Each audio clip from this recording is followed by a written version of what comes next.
بسم اللہ الرحمن الرحیم نحمدہ و نصلی علی رسولہ الکریم۔ سب تعریفیں اللہ کے لیے ہیں جو سارے جہانوں کا پالنے والا ہے۔ کروڑوں اربوں درود پاک حضور نبی کریم صلی اللہ علیہ وآلہ وسلم پر جو وجہ تخلیق کائنات ہے۔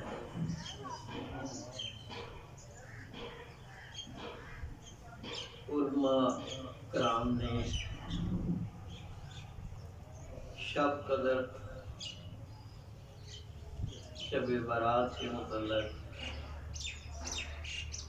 ماشاءاللہ ماشاءاللہ ماشاءاللہ بہت بہترین بیان کیا۔ ہماری آپ لوگوں سے درخواست ہے کہ آج کی رات جاگنے کی رات ہے، نوافل پڑھیں، کلام پاک کی تلاوت کریں، ذکر کریں، فکر کریں، جس سے جو ہو سکتا ہے کریں، لیکن یاد الہی میں گزاریں۔ اس رات کے فضائل بیان ہو چکے ہیں، ان کو بیان کرنے کی مزید ضرورت نہیں ہے۔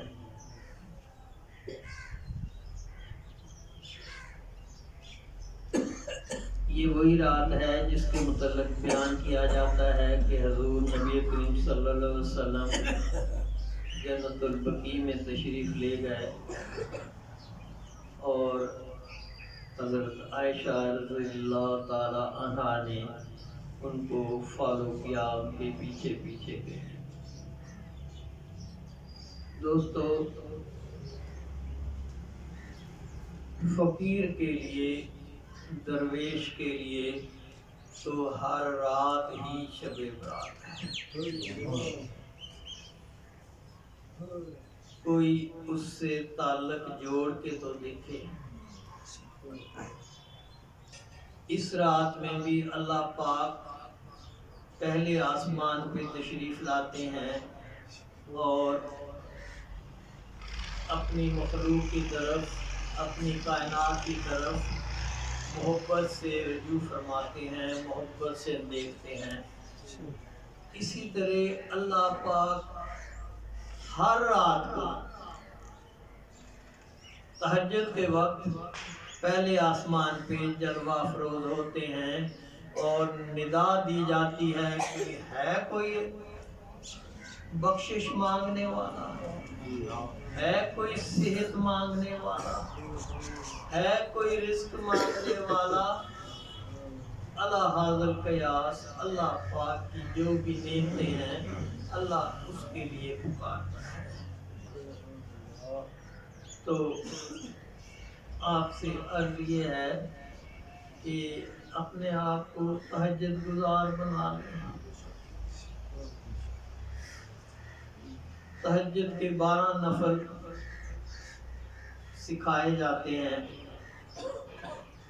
12 نہیں تو 10 پڑھ لیں، 10 نہیں تو 8 پڑھ لیں، 8 نہیں تو 6 پڑھ لیں، 6 نہیں تو 4 پڑھ لیں، 4 نہیں تو 2 ہی پڑھ لیں۔ اللہ عظیم ہے، اللہ رحیم و کریم ہے، اللہ غفور و رحیم ہے۔ وہ اپنے بندوں سے گنتی نہیں مانگتا ہے، وہ اپنے بندوں سے رجوع مانگتا ہے، وہ اپنے بندوں سے عاجزی مانگتا ہے، وہ اپنے بندوں سے محبت مانگتا ہے۔ سب سے دوستو بڑی بات، سب سے بڑا فعل اللہ سے محبت ہے، اللہ کے رسول سے محبت ہے، یا اہل بیت سے محبت ہے۔ پانچ تن پاک سے محبت ہے، پانچ تن پاک کی محبت وسیلہ نجات ہے۔ کچھ نہیں تو محبت ہی کر لیں، نیت ہی کر لیں، اس کا اگلا درجہ جو ہے محبت کا وہ معدت ہے۔ اہل پاک سے معدت کے بغیر نہ کوئی فقیر بن سکتا ہے، نہ کوئی درویش بن سکتا ہے، نہ کوئی کچھ بھی بڑا بن سکتا ہے۔ معدت کیا ہے؟ قرآن پاک میں معدت کا ذکر آتا ہے، میں نے اس لیے معدت کو یہاں لے آیا ہوں۔ اور معدت یہ ہے کہ آپ پانچ تن پاک کی محبت میں اتنا داخل ہو جائیں، اتنا داخل ہو جائیں کہ آپ کی روح جو ہے ان کے بغیر نہ رہ سکے، کہ آپ کی روح ان کے بغیر چین نہ لے سکے۔ جیسے کہ مچھلی پانی کے بغیر زندہ رہ سکتی ہے؟ نہیں رہ سکتی۔ اسی طرح آپ کی روح جو ہے اس کی نسبت پانچ تن پاک سے ایسے ہو جائے، اتنی ہو جائے کہ آپ کی روح اگر وہاں سے ذرا سی بھی ہلے تو اسے موت واقع ہونے کی صورت ہو جائے۔ یہ ہے معدت، قرآن میں ذکر ہے، قرآن کہتا ہے کہ معدت اختیار کرو۔ دوسری بات،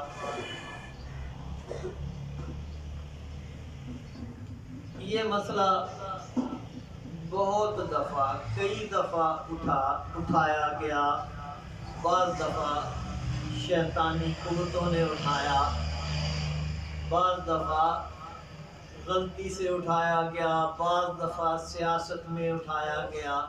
وہ مسئلہ ہے نبی کریم صلی اللہ علیہ وسلم کے خاتم النبیین ہونے کا۔ پچھلے دنوں بھی اٹھایا گیا۔ دوستو، جس طرح میں نے پہلے عرض کیا کہ معدت کے بغیر، پانچ تن پاک کی محبت کے بغیر دین نہیں ہے، بے شک۔ اسی طرح نبی کریم صلی اللہ علیہ وسلم کو جو لوگ خاتم النبیین نہیں مانتے وہ مسلمان نہیں ہیں۔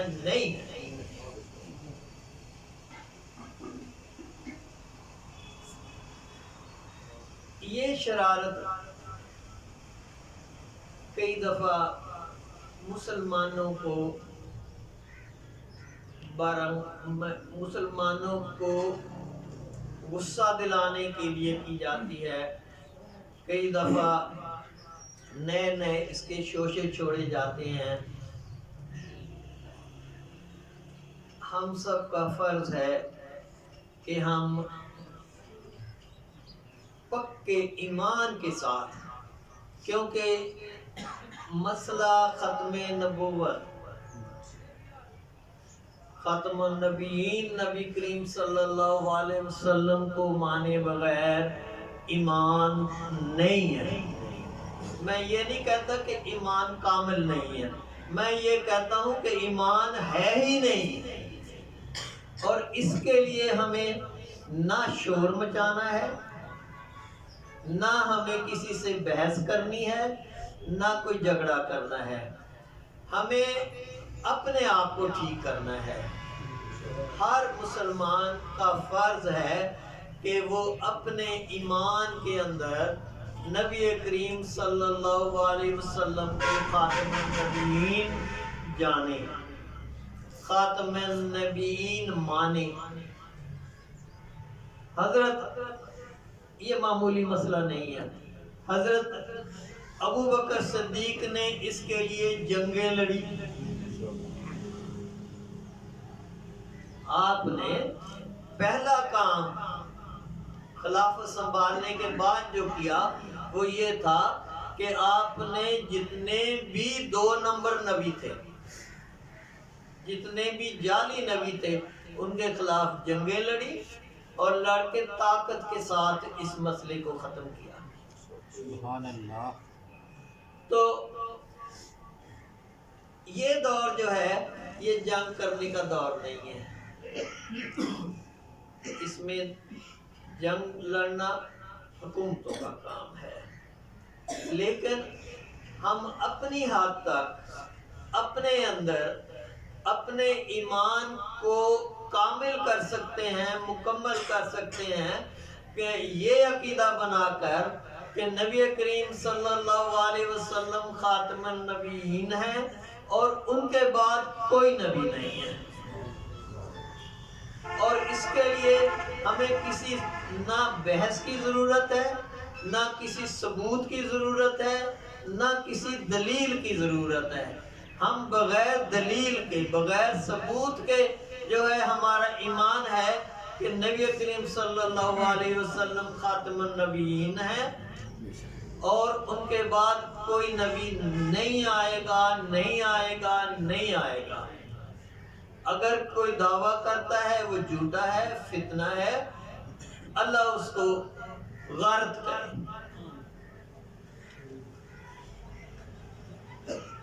تیسری بات،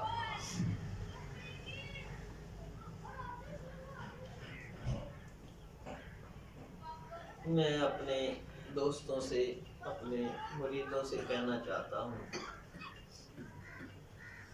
کہ اللہ نے توفیق دی، جس کو بھی توفیق ملتی ہے اللہ کی طرف سے ملتی ہے، اور جس کو مرشد ملتا ہے اللہ کی طرف سے ملتا ہے. بے شک. میں جب مرشد کی تلاش میں تھا، پہلے تو سب کو شاید معلوم ہے کہ میں اہل حدیث عقیدے سے تعلق رکھتا تھا. اللہ نے مجھے سمجھ دی، توفیق دی، میں نے مطالعہ کیا، ریسرچ کی، تو میں اس نتیجے پہ پہنچا کہ مذہبی گروہ جو ہیں ان میں دین مکمل نہیں ہے. تو کہاں ہے پھر دین؟ تو میں اس نتیجے پہ پہنچا کہ دین اولیاء کرام کے پاس ہے. دین کس کی طرف سے ہے؟ اللہ کی طرف سے ہے. کون لے کے آئے؟ رسول پاک صلی اللہ علیہ وسلم لے کے آئے. اب دیکھنا یہ ہے کہ کامل دین جو ہے وہ کہاں ہے. تو تحقیق کے بعد اس نتیجے پہ پہنچے کہ دین وہاں ہے جہاں پہ اللہ نے بیان کیا ہے اور ظاہر ہے. اللہ کا ظہور کہاں ہے؟ اللہ والوں کے پاس ہے.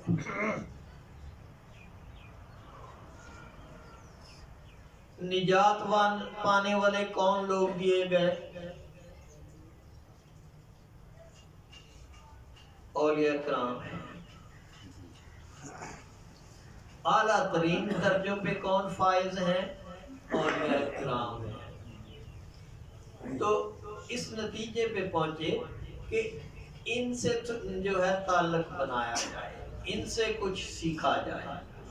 تو میں 2 سال تک گھومتا رہا، مزاروں پہ بھی گیا، خانگاہوں پہ بھی گیا. یہ جو ہمارا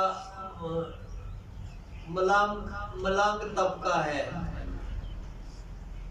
ان کے پاس بھی ہم گئے. ہماری تسلی نہ ہوئی، تو ہم نے کیا کیا کہ ہم نے اللہ سے دعائیں کرنا شروع کی کہ یا اللہ مجھے راہ ہدایت دے دے۔ قرآن میں ہے نا، ہاں سورہ الحمد شریف میں، تو ایک نعبد و ایک نستعین اہدنا الصراط المستقیم، یہ ہدایت ہم سب مانگتے ہیں، علماء کرام بھی مانگتے ہیں، ایسا ہے نا جی، ہر کوئی مانگتا ہے۔ تو سوال یہ پیدا ہوا کہ ہم مسلمان تو ہو گئے، مسلمان تو ہو گئے، لیکن پھر ہم یہ کیوں کہتے ہیں کہ جی ہمیں ہدایت عطا کر دے؟ سمجھنے کی بات ہے نا، کہ جب ہم یہ کہتے ہیں کہ یا باری تعالیٰ ہمیں راہ ہدایت عطا کر دے، اگر ہم مسلمان ہیں، نماز پڑھتے ہیں، سب کچھ کرتے ہیں، تو وہ کیا کمی ہے جو ہدایت جس کو کہا گیا اور جس کو ہم طلب کرتے ہیں ہر نماز میں؟ وہ دوستو راہ ہدایت جو ہے، یہی جو ہے یہی راہ ہے جس کی تصوف کی راہ، پیری فقیری کی راہ ہے، مرشد مرید کی راہ ہے، یہ راہ ہے جس کے لیے جس کی کمی ہے، جس کی کمی ہے۔ تو ہم بھی دعائیں کرتے رہے کہ یا باری تعالیٰ ہمیں راہ ہدایت عطا کر دے، یا اللہ ہمیں کوئی مرشد ملا دے۔ تو 2 سال کے بعد اللہ نے خود ہی ہمیں ملا دیا، ہمارا مرشد، سبحان اللہ، خود ہی آمنے سامنے ہو گئے، خود ہی مرشد پاک نے جو کرم فرمایا، ہمیں پتہ نہیں چلا، سبحان اللہ، کیا بات، ہمیں پتہ نہیں چلا کہ یہ ہمارے مرشد ہیں، ہمیں یہ بھی نہیں پتہ چلا کہ یہ ہمیں جو ہے اچھے اخلاق سے ہمارے ساتھ کیوں پیش آ رہے ہیں، جبکہ ہم تو بد اخلاقی میں تھے، ہم تکبر میں تھے، ہم اپنے آپ کو کچھ سمجھتے تھے، شیطانی انا تھی ہمارے اندر۔ لیکن ہمارے مرشد پاک سے جب ہماری ملاقات ہوئی تو بیعت کرنے کے لیے نہیں ہوئی، یا بحیثیت مرشد ہماری ان سے ملاقات نہیں ہوئی، بحیثیت مرید ہماری ملاقات نہیں ہوئی، ویسے ہی اللہ نے ملاقات کرا دی، سبحان اللہ، ویسے ہی ملاقات کرا دی، ہمیں پھر بھی پتہ نہ چلا کہ یہ ہمارے مرشد ہیں یا یہ ہم پہ کیوں مہربان ہیں، لیکن اس طرح سے کرم ہو چکا تھا۔ ایک ملاقات ہوئی، دوسری ملاقات ہوئی، تیسری میں ہم نے اپنے آپ کو سرنڈر کر دیا، تیسری ملاقات میں ہم نے اپنے آپ کو سرنڈر کر دیا، بیعت کر لی، بیعت کر کے ہمارے مرشد پاک گوجرا شریف میں تھے، ہم کراچی میں رہتے تھے۔ بیعت ہونے کے بعد ہمیں پہلا سبق ملا، ہم نے کوشش کی جتنی توفیق تھی یا جتنی ہم کر سکے سبق کو پڑھنے کی، تو گوجرا شریف سے کراچی میں بیٹھے بیٹھے ہمیں خود بخود فیض ملتا تھا۔ اللہ اکبر، کیا بات ہے، سبحان اللہ، فقیروں کے لیے فاصلہ کوئی چیز نہیں ہے، بے شک، مجھے نہیں پتا دوسرے لوگوں کا، لیکن میں اتنا جانتا ہوں کہ مرشد پاک جو ہے وہ تقریباً ہر رات اپنے ایک ایک مرید کے پاس جاتا ہے، بلاتا نہیں ہے، ڈیوٹی کرتا ہے، جاتا ہے۔ کیوں؟ مرید جو ہے وہ نہیں آ سکتا، اس کے لیے فاصلہ جو ہے فاصلہ ہی ہوتا ہے، مرشد کے لیے جو ہے فاصلہ نہیں ہوتا۔ بے شک مرشد پہ اللہ جو ہے فاصلے نرم کر دیتا ہے۔ اتنا کہہ لیتے ہیں، ہم یہ نہیں کہتے ختم کر دیتا ہے، اتنا کہہ دیتے ہیں کہ نرم کر دیتا ہے۔ تو دوستو یہ چیز ان لوگوں کو نصیب ہوتی ہے، ان مریدوں کو نصیب ہوتی ہے جو اپنا سبق تھوڑا بہت تو پڑھتے ہیں جی، جو اپنا سبق تھوڑا بہت۔ نالائق اسٹوڈنٹ جو ہے اسے کلاس میں عزت نہیں ملتی، بالکل جتنا مرید اپنے آپ کو مرشد کے قریب کر لیتا ہے اتنا اس کا فاصلہ ختم ختم ہوتا ہوتا ہے۔ ہے۔ جب تعلق پیر مریدی سے آگے محبت میں بدلتا ہے، دیکھو سمپل سی بات ہے کہ جب ہم ایک دوسرے سے ملتے ہیں تو ہم ایک دوسرے کو پہلے پسند کرتے ہیں، تو ہم کہتے ہیں آئی لائک یو۔ اس کے بعد کیا ہوتا ہے کہ ہم جب پسند کرتے ہیں تو زیادہ پسند کرنے لگتے ہیں تو محبت ہو جاتی ہے۔ محبت جو ہے وہ جب زیادہ ہو جاتی ہے تو عشق میں بدل جاتی ہے۔ عشق جب آگے بڑھتا ہے تو کیا ہوتا ہے، اس میں شدت آتی ہے۔ قرآن میں ہے، اللہ کہتا ہے کہ اللہ کی محبت اپنے بندوں کے لیے شدید ہے۔ سبحان اللہ۔ اللہ کہتا ہے کہ اللہ کی محبت اپنے بندوں کے لیے شدید ہے۔ تو محبت میں جب شدت آتی ہے، جب اللہ کے بندوں کی محبت اللہ میں شدید ہو جاتی ہے، اللہ کی محبت بندوں میں شدید ہو جاتی ہے، تو یہ مقامی عشق ہے۔ کیا بات ہے۔ یہاں سے آپ کا عشق کا سفر شروع ہوتا ہے، کس کے ساتھ؟ اللہ کے ساتھ۔ جب آپ اللہ اللہ کرتے ہیں تو پھر آپ کا اللہ اللہ کرنا جو ہے یہ جنون میں بدل جاتا ہے۔ کس میں؟ جنون میں۔ پاگل پن جس کو کہتے ہیں۔ پاگلوں کے اوپر نماز فرض نہیں ہے نا، پاگلوں کے اوپر نماز فرض نہیں ہے، پاگل ہی بن جاؤ یار، پاگل ہی بن جاؤ، کیونکہ نبی کریم صلی اللہ علیہ وسلم نے فرمایا کہ تمہیں اس وقت تک اللہ نہیں مل سکتا جب تک کہ لوگ تمہیں دیوانہ نہ کہنا شروع کر دیں۔ تمہیں اللہ اس وقت تک نہیں مل سکتا جب تک کہ تمہیں لوگ دیوانہ نہ کہنا شروع کر دیں، پاگل نہ شروع کر دیں۔ کس طرح؟ اس طرح کہ میں کہتا ہوں کہ عبید اللہ یار تو نے ذکر کرنا ہے، یہ کہتے ہیں جی کتنی دیر کرنا ہے، میں کہتا ہوں ان سے کہ یار آدھا گھنٹہ کر لیا کرو، تو یہ آدھا گھنٹہ کرتے ہیں، ان کو مزہ آنے لگتا ہے تو یہ کہتے ہیں کہ یار 1 گھنٹہ کر لیتا ہوں۔ جب 1 گھنٹہ کرنے لگتے ہیں تو اور مزہ آتا ہے، تو یہ 2 گھنٹے کرنے لگتے ہیں۔ جب یہ 2 گھنٹے کرنے لگتے ہیں تو پھر رات کو ساری رات ہی اللہ اللہ اللہ کرتے رہتے ہیں۔ پڑوسی کیا کہیں گے کہ یار عبید اللہ سے پاگل نہیں ہو گیا، ساری رات ہو کرتا رہتا ہے۔ یہی نبی پاک صلی اللہ علیہ وسلم نے فرمایا کہ تمہیں اللہ اس وقت تک نہیں مل سکتا جب تک کہ تمہیں لوگ دیوانہ نہ کہنا شروع کریں۔ تو دوستو ان منازل سے گزر کے درویشی ملتی ہے، فقیری ملتی ہے۔ فقیری کیا ہے؟ فقیری فقر میں ہے۔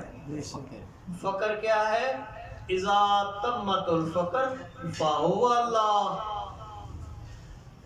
جب اذا تمت الفقر، جہاں فقر کی انتہا ہوئی اللہ ہی اللہ، اس سے آگے کچھ نہیں، کوئی مقام نہیں، یہی مقام فنا ہے اور یہی مقام بقا ہے۔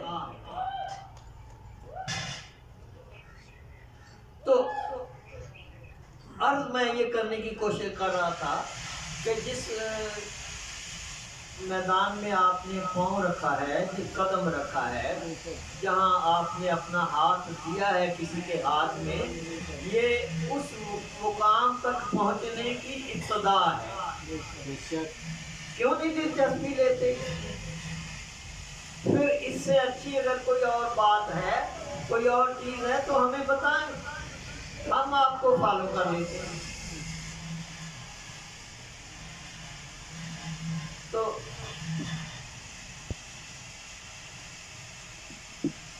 مریدوں سے ہمیں گزارش ہے کہ جو آپ کو سبق دیا گیا ہے اس کو براہ مہربانی براہ مہربانی براہ مہربانی اس کو کریں، پابندی سے کریں۔ اگر آپ نے بیعت کر لی ہے تو پھر اس بیعت کو آگے لے کر چلیں۔ اگر جیسے آئے تھے ویسے ہی رہنا ہے کوئی فائدہ نہیں ہے اس کا۔ آپ ہمارا ٹائم ضائع کریں گے اور ہم آپ کی عمر ضائع کریں گے۔ اگر آپ سبق کو لے کے آگے نہیں چلتے ہیں تو اس کا مطلب یہ ہے کہ آپ جو ہے اپنا وقت ضائع کر رہے ہیں، ہم آپ کی عمر ضائع کر رہے ہیں، ہم آپ کا ٹائم ضائع کر رہے ہیں، اس کا فائدہ نہیں۔ ضرورت اس چیز کی ہے کہ اگر 100% نہیں ہوتا 70% کر لو، 50% کر لو، کچھ تو کرو، کچھ تو کرنا چاہیے، کچھ تو جو ہے وہ لاج رکھنی چاہیے۔ جس نے بیعت کر لیا اس نے سنت نبوی اپنے اوپر فرض کر لی۔ جس نے مرشد کے ہاتھ پہ بیعت کر لی اس نے سنت نبوی اپنے اوپر فرض کر لی، تو فرض کی ہے تو تھوڑا بہت تو نبھائیں اس کو۔ اگر آپ بیعت ہونے کے بعد آپ کے اندر تبدیلی نہیں آتی ہے، اس میں دو ہی باتیں ہیں، یا آپ کا مرشد ٹھیک نہیں ہے یا آپ خود مخلص نہیں ہیں۔ اگر دونوں چیزیں ٹھیک ہیں تو پھر ترقی ہونی چاہیے، پھر رسول پاک صلی اللہ علیہ وسلم کا نور آپ کے اندر آنا چاہیے، تھوڑا آتا ہے تھوڑا ہی آئے، آنا چاہیے۔ جو جس تار کے ساتھ آپ نے کنیکشن جوڑ لیا ہے اس میں کرنٹ آنا چاہیے، اس میں آپ کا بلب روشن ہونا چاہیے، آپ کی روح روشن ہونی چاہیے، آپ کا قلب جو ہے اس کو اللہ اللہ کرنا چاہیے۔ جس نے بھی آج تک حاصل کیا ہے بزرگ بنا ہے وہ اس کے بغیر نہیں بنا۔ اگر اس کے علاوہ باقی بات چیز ہے وہ سب فراڈ ہے۔ جو یہ لوگ سمجھتے ہیں کہ جی چلو تعلق بن گیا اب ہمارا یہ بھی کام ہو جائے گا، یہ بھی کام ہو جائے گا، یہ بھی ہو جائے گا، کام تو اللہ کرتا ہے، بندہ کیا چیز ہے؟ بندہ کچھ نہیں ہے۔ اس غفلت میں اس مغالطے میں پڑنے کی ضرورت نہیں ہے۔ اگر مرشد دعا کرتا ہے یا کوئی فقیر دعا کرتا ہے کام ہو جاتا ہے، وہ بھی اللہ کرتا ہے، اس کے علاوہ سوچنا شرک ہے۔ تو میں آپ سے عرض کروں، بلکہ میں کہتا ہوں دعاؤں کے لیے کہنے کی ضرورت کیا ہے؟ آپ اپنا سبق پڑھیں، آپ جس طرح آپ کو سکھایا گیا ہے وہ کریں۔ اگر آپ کے کام آپ کی اپنی دعا سے نہ ہو تو مجھے پکڑیں آپ۔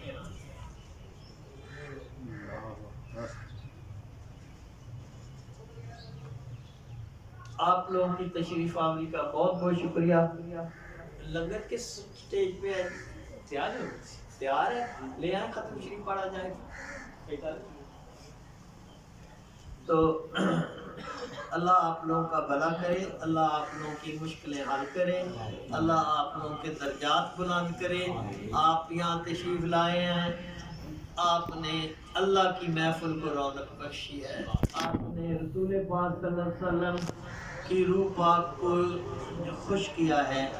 یہ ہم سب ان کے غلام ہیں، ہم سب جو ہے اہل بیت کے غلام ہیں۔ ہم لوگ اپنے طور پہ کچھ نہیں ہیں، خاک ہیں۔ تکبر جو ہے وہ شرک ہے، تکبر جو ہے وہ دوزخ کی آگ ہے۔ جس نے حدیث پاک میں ہے کہ جس نے ذرہ بھر بھی تکبر کیا وہ دوزخ میں جائے گا، اس کی بخشش نہیں ہے۔ تو ہمیں جو ہے نا عاجزی کی ضرورت ہے، ہمیں جو ہے بندگی کی ضرورت ہے۔